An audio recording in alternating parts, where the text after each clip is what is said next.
Eh bien salut à tous, j'espère que vous allez bien. Alors oui, c'est le retour du vieux monsieur aux cheveux longs, après le soldier de Team Fortress 2. Bon alors, on a réglé une partie des problèmes techniques, par contre, j'ai toujours ce souci avec un port HDMI sur ma 3080. Mais bon, aujourd'hui on va voir un petit peu le shitstorm qui se passe actuellement avec Nvidia et ce qui s'est passé avec Hardware Unboxed. Et un peu comment ça a un peu enflammé le YouTube Tech Game anglais, puisqu'il s'est passé des choses pas très sympathiques envers Hardware Unboxed de la part d'Nvidia, donc on va détailler ça. Et je ferai aussi une vidéo dans la foulée sur les performances des GPU en général sur Cyberpunk 2077 qui vient de sortir. Mais bon, comme c'est assez différent, je préfère séparer les deux vidéos plutôt que d'en faire une qui risque d'être hyper longue, donc on va faire ça comme ça. J'espère que ça vous va. Du coup, c'est parti.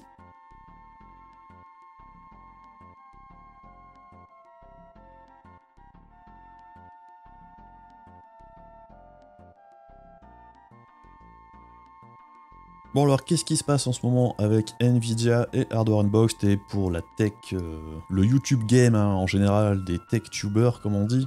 Eh bien, ça s'est passé hier, donc Hardware Unboxed, donc, qui est une des chaînes les plus importantes maintenant au niveau du review de matos informatique, que ce soit les CPU, les GPU ou les moniteurs, ils font de très bons tests à ce niveau-là. Eh bien, ils ont reçu un mail de la part d'Nvidia, en gros, les informant qu'ils ne feraient plus partie des youtubeurs ou des testeurs agréés par Nvidia, entre guillemets, et donc qu'ils ne recevraient plus de carte Founder Edition de la part d'Nvidia pour pouvoir faire des tests.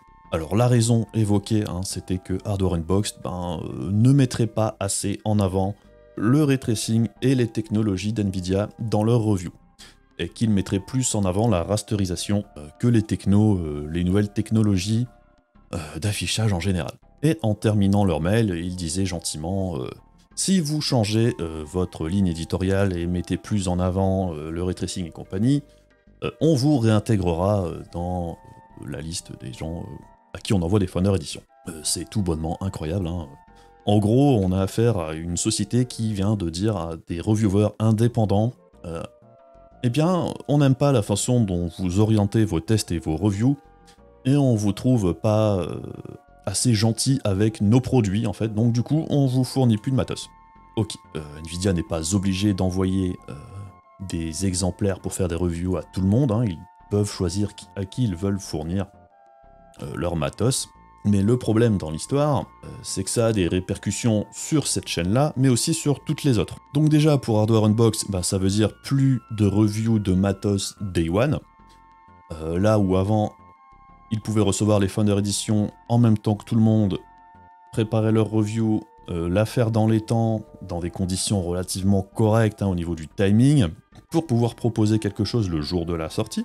Et bien là, ils vont devoir se débrouiller pour choper des exemplaires de tests auprès des partenaires d'Nvidia.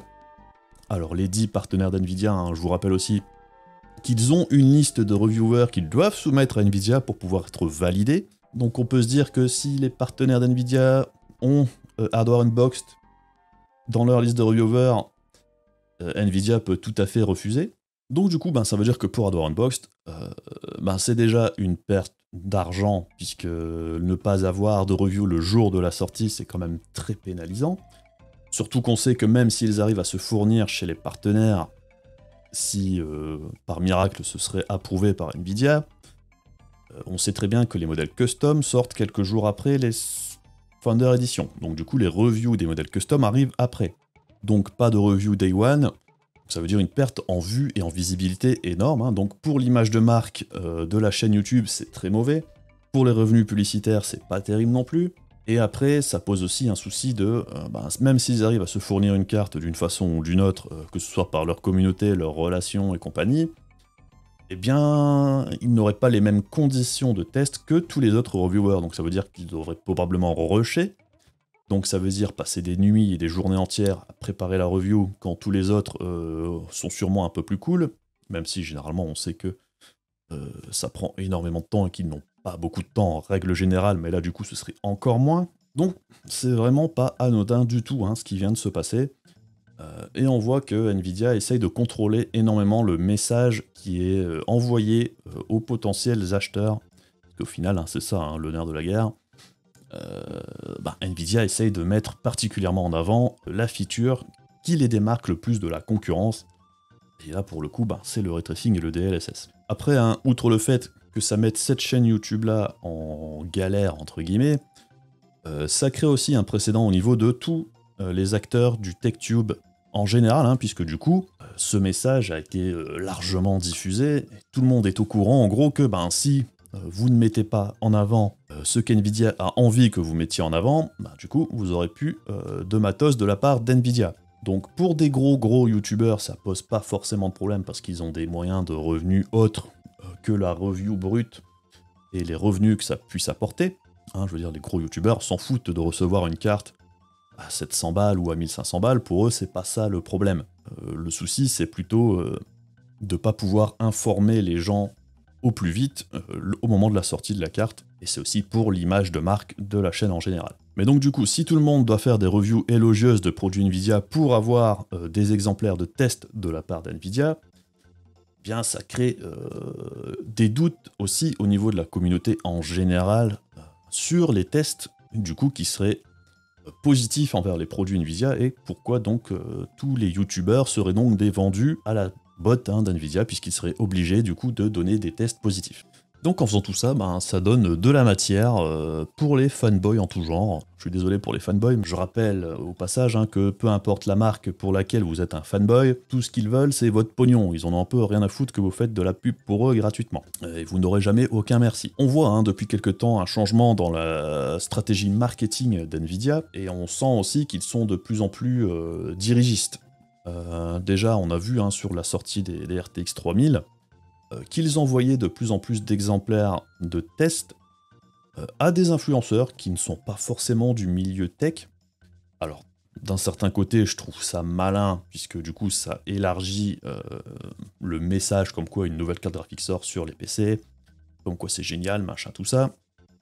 Mais le gros problème, c'est que ces influenceurs, entre guillemets, qui n'y connaissent pas forcément grand-chose, ne sont pas bien positionnés pour vous donner une info objective. Du coup, c'est forcément biaisé. Si on prend l'exemple en France, j'ai pas d'autres exemples parce que j'ai pas trop regardé non plus, je fais pas le tour de tous les influenceurs qui ont reçu des cartes Nvidia. Alors si on prend Julien Chiez, alors j'ai rien contre lui, mais le hardware PC, c'est clairement pas son domaine de prédilection. Donc, on peut légitimement se poser la question, est-ce qu'il va essayer d'approfondir sa review et de mettre ça en face, objectivement face à ce qui arrive avec la concurrence, ou est-ce qu'il va juste balancer les infos qu'il y a dans le press kit fourni par Nvidia sans aller chercher plus loin? Pour lui, ça fait une vidéo sponsorisée entre guillemets qui lui rapporte une carte graphique gratos, c'est toujours bon à prendre, pour pouvoir lui derrière jouer sur son PC, et ça fait pas mal de vues aussi de la part des viewers, et donc une pub plutôt sympa pour Nvidia, sans prendre trop de risques. Et donc à grande échelle, ça commence à créer un écosystème de reviewers qui ne s'y connaissent pas forcément énormément, qui vont balancer les messages qu'Nvidia leur a dit de le balancer, simplement, sans avoir vraiment de contrepartie derrière, ou l'expertise nécessaire pour pouvoir justement voir si ce qu'Nvidia met en avant est vraiment intéressant, ou est-ce que c'est du bullshit marketing. Donc bon, c'est vraiment des pratiques plutôt détestables, et là vraiment pour moi c'est vraiment un énorme carton rouge pour Nvidia à ce niveau-là. Ils n'ont pas à faire ça, ils n'ont pas besoin de faire ça, je veux dire, si le produit est bon, si les features mises en avant, ou qui devraient être mises en avant, valaient vraiment le coup à ce point-là, il n'y aurait pas besoin de menacer des chaînes YouTube de devoir les mettre en avant. Ça n'a aucun sens. Alors ce qui est rassurant, c'est que la plupart des gros tech-tubers supportent complètement Hardware Unboxed sur Twitter, sur YouTube, ils font des vidéos à ce sujet-là, et du coup ça fait passer Nvidia pour des enculés tout simplement, ce qui est un peu le cas ici. Je vais vous montrer vite fait. Alors je suis désolé si ça cut, de temps en temps il va y avoir marqué source pas trouvée, des trucs comme ça. J'ai toujours ce problème de carte d'acquisition, j'attends un câble qui devrait résoudre ça. Donc on voit, ça c'était le message d'Hardware Unboxed, donc où ils expliquent en gros qu'NVIDIA les a bannis, et que la raison pour ça, c'est qu'ils mettaient plus l'accent sur la rasterisation que sur le ray tracing. Bon, c'est ce que je viens d'expliquer. Après, ce n'est pas exclusif à NVIDIA, hein. Il y a aussi d'autres compagnies qui vont ne plus envoyer d'exemplaires de review à des testeurs, puisque ce qui a été expliqué dans la review ne leur fait pas forcément plaisir. Après, on voit que, bon, c'est un peu absurde, puisqu'on voit que, par exemple, sur le site même d'NVIDIA, sur le DLSS, on voit ici, par exemple, qu'ils mettent une quote d'un test de chez Hardware Unboxed qui dit que le DLSS était extrêmement impressionnant. Bon, c'est assez... Enfin là, on nage en plein délire. C'est absolument n'importe quoi, et c'est encore sur le site d'NVIDIA actuellement, donc bon. Donc on voit que Gamer Nexus a aussi apporté sa pierre à l'édifice. Bon, en gros, ils disent aussi que ça fait passer NVIDIA pour des faibles, que de faire des pratiques pareilles. Et donc le marketing est débile, et que en gros, notre matos est si bon qu'on doit justement menacer les gens de l'utiliser ou de le mettre en avant. Ouais, c'est ce que je disais tout à l'heure, en gros c'est que ça jette un discrédit sur tous les reviewers qui disent que le ray tracing c'est bien. Du coup, ça peut potentiellement jeter le doute sur les gens qui pensent que du coup tout le monde est vendu à NVIDIA. Ce qui est absolument débile, donc du coup ça crée un climat malsain où les gens n'auront plus confiance envers les testeurs habituels. Ça a vraiment un impact pour tout le monde dans l'histoire. Il y a aussi Linus Tech Tips, qui est certainement la chaîne la plus grosse sur YouTube au niveau du tech aux États-Unis, où Linus a d'ailleurs fait une vidéo dans son One Show où il démonte gentiment Nvidia, évidemment. C'est plutôt courageux de sa part, puisque bon, on sait que Nvidia fait pas mal de sponsors avec eux, et que là il dit qu'il n'a jamais eu ce type de souci avec Nvidia depuis qu'il travaille avec eux, donc depuis une dizaine d'années. Bon, il l'explique dans sa vidéo, c'est plutôt intéressant, si vous parlez anglais, allez la voir, c'est vraiment pas mal. On a aussi J2Sense, bon alors J2Sense, moi perso je suis pas trop fan, mais alors là il y va fort aussi, donc il explique, là il dit, j'ai vu le mail d'NVIDIA envers Hardware Unboxed, c'est la première fois que j'ai l'occasion de dire justement que si vous pensiez qu'NVIDIA n'était pas une compagnie de merde, en gros, restez rassurés, ils viennent de vous le faire pour vous. Donc en gros, descendez de vos gros chevaux, enlevez vos gros sabots. Nvidia a continué de montrer à travers le temps qu'ils en avaient rien à foutre des consommateurs, et qu'ils vont faire toujours tout leur possible pour contrôler le message qu'ils envoient aux utilisateurs. Il insiste en disant qu'il ne travaille pas pour Nvidia, et Nvidia n'en a rien à foutre d'avoir des reviews indépendantes. Et il explique aussi, juste en dessous, si vous voulez vraiment avoir quelque chose d'un cringe, vous devriez voir un peu la façon dont ils traitent leurs partenaires, donc les AIB, donc tout ce qui est MSI, Asus et compagnie. Il dit qu'il a beaucoup d'histoires qui pourraient expliquer la façon dont ils font du business avec eux, et que en gros c'est un peu la merdasse. Alors c'est un peu un retour qu'on entend pas mal en ce moment, surtout depuis la sortie des séries 3000, où les partenaires d'NVIDIA en grande majorité sont pas très satisfaits de la situation actuelle. Et donc en gros il dit, il est content qu'AMD revienne dans le game, et que il aimerait bien qu'NVIDIA se calme un petit peu. Je pense que c'est l'avis général, tout le monde est content qu'AMD revienne dans le game, parce que ça devenait n'importe quoi. Donc bon, c'est vraiment, avis perso, c'est vraiment un gros carton rouge envers Nvidia. Je savais que niveau marketing, et la façon dont ils justement traitent leurs partenaires, les youtubeurs en général, les menaces entre guillemets qu'ils font, si vous ne vous pliez pas à leurs exigences, ils sont très agressifs. Et je pense que là, c'est un peu la dernière goutte d'eau, en règle générale. Là, c'était vraiment immonde. Hardware Unboxed, bon, si vous connaissez pas, c'est quand même une chaîne qui a plus de 650 000 abonnés. Et si je prends la vidéo, voilà, donc si je prends le test de la 3080 de la part d'Hardware Unboxed, c'est 222 000 vues, ce qui est quand même assez conséquent. Et on voit que sur les autres tests derrière, si je prends la vidéo qui suit sur la Tough Gaming de chez Asus, c'est 230 000 vues pratiquement. Et donc pour la plupart des vidéos, c'est quand même une chaîne assez populaire et respectée dans le milieu. Moi j'avoue que j'aime bien aller voir chez eux ce qu'ils pensent du matos et leurs tests en général, puisqu'ils ont des graphes plutôt intéressants et testent sur beaucoup de cartes. Et on sait qu'en règle générale, c'est plutôt sérieux et correct. Et justement, c'est pas biaisé, hein. Je veux dire, il n'y a qu'à regarder le review de la 6900 XT, c'est pas spécialement élogieux envers AMD. C'est plutôt normal, je dirais. Alors après, est-ce que c'est en réponse à leur dernière vidéo où ils faisaient un test de performance sur Cyberpunk 2077, où ils n'abordaient pas le ray tracing et le DLSS? Je ne sais pas.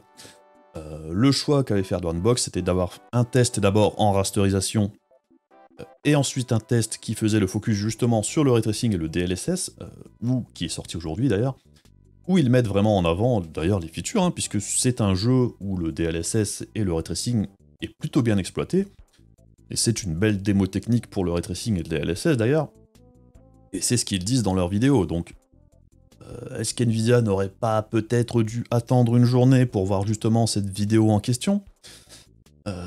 Parce que oui, évidemment, même si NVIDIA sur Cyberpunk 2077 avait un léger avantage en rasterisation, ça montre aussi que les cartes d'AMD étaient pas très loin derrière sur ce jeu-là. Je vais vous montrer vite fait justement un bout de la vidéo en question. On voit que sur Cyberpunk 2077, en ultra, bien, on voit par exemple que la 3090 est devant la 6900 XT, la 3080 est légèrement derrière, la 6800 XT aussi. Bref, on voit que la hiérarchie globale des cartes graphiques actuellement est respectée sur ce titre. Et on voit que AMD est plutôt au niveau en rasterisation. Donc du coup, le fait de ne pas avoir de graphe où on voit les cartes Nvidia loin devant celles d'AMD grâce au ray tracing et au DLSS, on peut comprendre que ça n'intéresse pas Nvidia outre mesure, puisque ça ne met pas en avant leurs produits. Donc bon, ce sera intéressant de voir comment Nvidia réagit, hein. Je pense qu'à Unbox, on dit qu'ils allaient faire une vidéo explicative de leur point de vue, hein. Je pense pas que ça changera la façon dont ils vont procéder à leurs tests de manière générale, hein, puisque de toute façon, ils n'ont jamais été vraiment pour l'une ou l'autre marque, c'était plutôt objectif jusqu'ici. Alors ils ont toujours, dernièrement, été plutôt clairs sur le fait qu'ils ne trouvaient pas que le ray tracing était hyper important actuellement. Je suis plutôt du même avis, je dirais qu'en règle générale, le ray tracing c'est important, c'est quelque chose qui sera bien exploité dans le futur. Toujours est-il qu'actuellement, à part sur certains titres, c'est très minoritaire, et c'est un peu difficile de conseiller du matériel qui ne sera vraiment bien exploité que sur 3-4 jeux. Je pense que sur la durée de vie de la 3080, si on a 10 jeux qui exploitent vraiment bien le ray tracing et le DLSS, ce sera beau. Donc bon, oui, le ray tracing c'est le futur et compagnie, mais acheter une RTX 3000 maintenant en se disant bah c'est le futur, je vais pouvoir la garder longtemps, non, clairement pas. On voit hein, dans les reviews en général que dès que le ray tracing est activé, les performances s'écroulent, hein, que ce soit les RTX 3000 ou 2000, la perte de performance est de l'ordre de 40%. Alors c'est mitigé avec le DLSS, certes, mais il y a une perte de qualité d'image selon le type de DLSS que vous utilisez, et les performances sont quand même loin derrière de ce qu'on a en natif sans DLSS, sans ray tracing.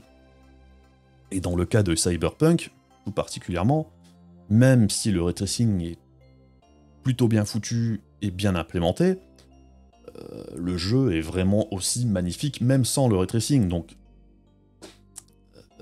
le ray tracing c'est cool, ça va surtout aider les développeurs par la suite à ne plus avoir à créer des trucs hyper complexes pour avoir un rendu tel qu'on l'a sur Cyberpunk. Mais toujours est-il que pour le moment, le matos n'est pas assez puissant pour en tirer pleinement parti.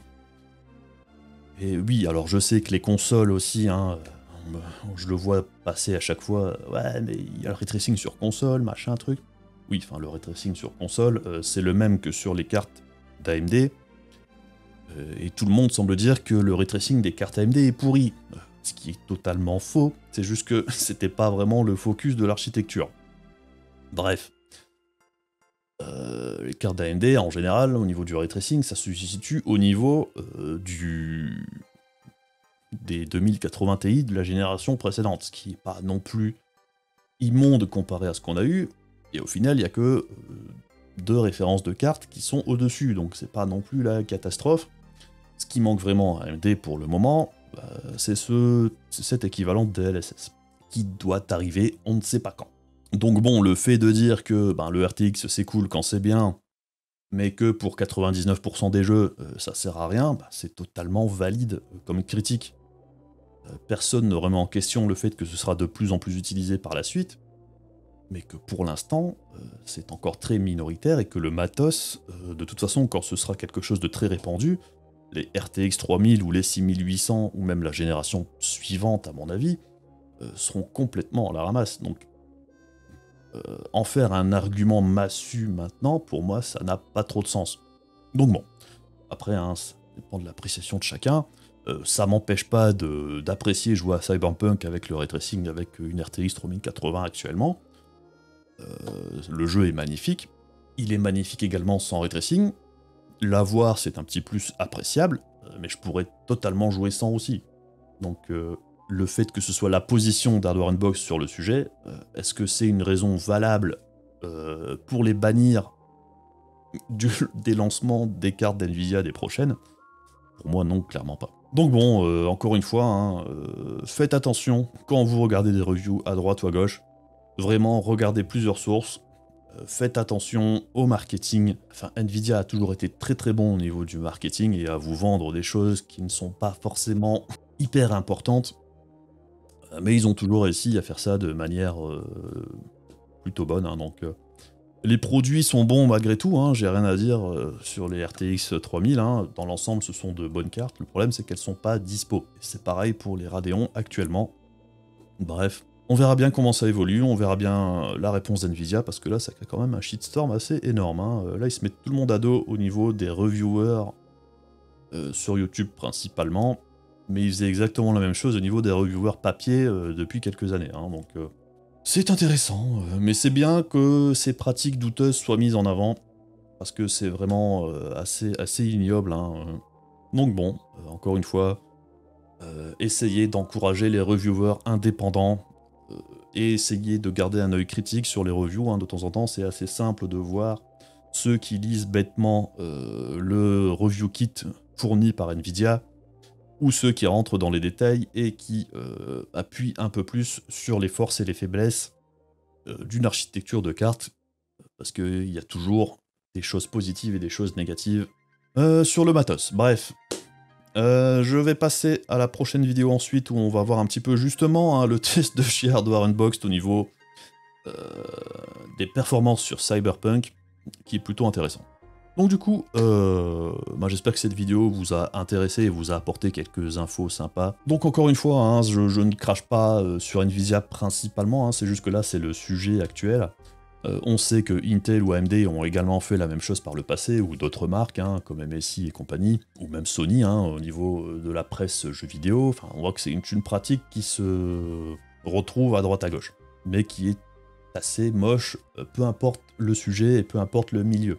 Et donc, comme je le dis assez régulièrement dans mes vidéos, faites attention quand vous achetez quelque chose, essayez vraiment d'identifier vos besoins réels, et pas uniquement les besoins que le marketing essaye de vous créer quand vous devez acheter du matos. Voilà. Donc, à la prochaine, des bisous, salut!